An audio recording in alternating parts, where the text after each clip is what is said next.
Ezekiel Kabanata 17. Ang talinhaga ng dalawang agila at ng baging. Sinabi sa akin ni Yahweh, Ezekiel, anak ng tao, bigyan mo ng palaisipan ang Israel, para malaman nila na akong si Yahweh ang nagsasalita sa kanila. Ito ang talinhaga, isang agila ang dumating sa Lebanon. Mahaba ang pakpak nito at malagang malago ang balahibong iba't iba ang kulay. Dama po ito sa isang punong cedar. Pinutol nito ang pinakamataas na sanganyon, tinangay at itinayo sa lupain at itinanam sa matabang lupa sa tabi ng tubig. Tumubo ito at naging baging na gumagapang sa lupa. Ang mga sanga nito'y nakaturo sa puno at ang ugat ay tumubo ng pailalim. Naging baging nga ito, nagsanga at nagsupling.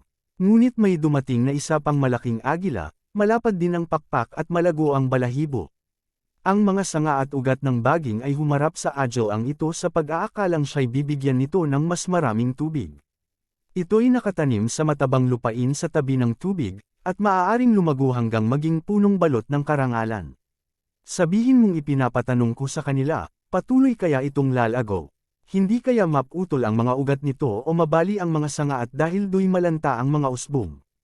Hindi nakakailanganin ang malakas na tao o ang magtulong-tulong ang marami para mabunot pati ugat nito. Ngunit mabuhay pa kaya ito kung ilipat ng taniman. Kung magbago ng lugar, hindi kaya ito mamatay na parang binayo ng malakas na hangin. Ang kahulugan ng talinhaga, sinabi sa akin ni Yahweh, itanong mo sa mapaghimagsik na bayan ng Israel kung alam nila ang kahulugan ng palaisipang ito. Sabihin mong ang hari ng Babilonya ay lumusab sa Jerusalem. Banihag nito ang hari roon pati ang mga pinuno, at iniuwi sa Babilonya. Kinuha niya ang isa sa mga pinuno at gumawa sila ng kasunduan at pinanumpang magtatapat dito. Banihag niya ang pamunuan ng lupain para hindi ito makabangon laban sa kanya, bagkus ay ganap na tumyupad sa mga tuntunin ng kasunduan.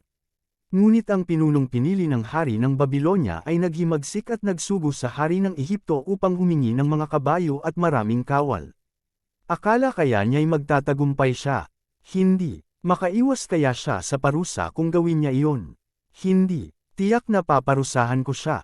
Ako ang buhay na Diyos, sabi ni Yahweh. Isinusumpa kung mamamatay siya sa Babilonya, sa lupain ng haring nagluklok sa kanya sa trono. Mamamatay siya pagkat hindi niya pinahalagahan ang kanyang salita. Sumairay siya sa kanilang kasunduan. Kahit ang makapal na kawal ng Faraon ay walang magagawa laban sa mga itinayong tore at mga tanggulan upang sila'y wasakin. Hindi siya makakaiwas, sumairay siya sa kasunduan at pagkatapos ay hindi tumyupad sa pangako. Ipinapasabi pa ni Yahweh, ako ang Diyos na buhay. Paparusahan ko siya sa pagbalewala niya sa aking sumpa at sa pagsira sa aking tipan. Susukluban ko siya ng lambat at masusuot siya sa kaguluhan. Dadalhin ko siya sa Babilonya upang doon parusahan dahil sa pagtataksil niya sa akin. Ang mga pili niyang tauhan ay mamamatay sa tibak at ang matitiray ikakalat ko sa lahat ng dako. Kung magkagayoy maaalala mo na akong si Yahweh ang may sabi nito. Ito nga ang ipinapasabi ni Yahweh, kukuha ako ng isang usbong ng cedar at aking iaayos. Ang kukunin ko'y ang pinakamura ng pinakamataas na sanga. Itatanim ko ito sa isang mataas na bundok, sa pinakamataas na bundok ng Israel upang lumago at mamungang mabuti at maging isang kahangahangang cedar. Sa gayon, lahat ng uri ng hayop ay makakapanirahan sa ilalim nito. Ang mga ibon na may makapamumugad sa mga sanga nito.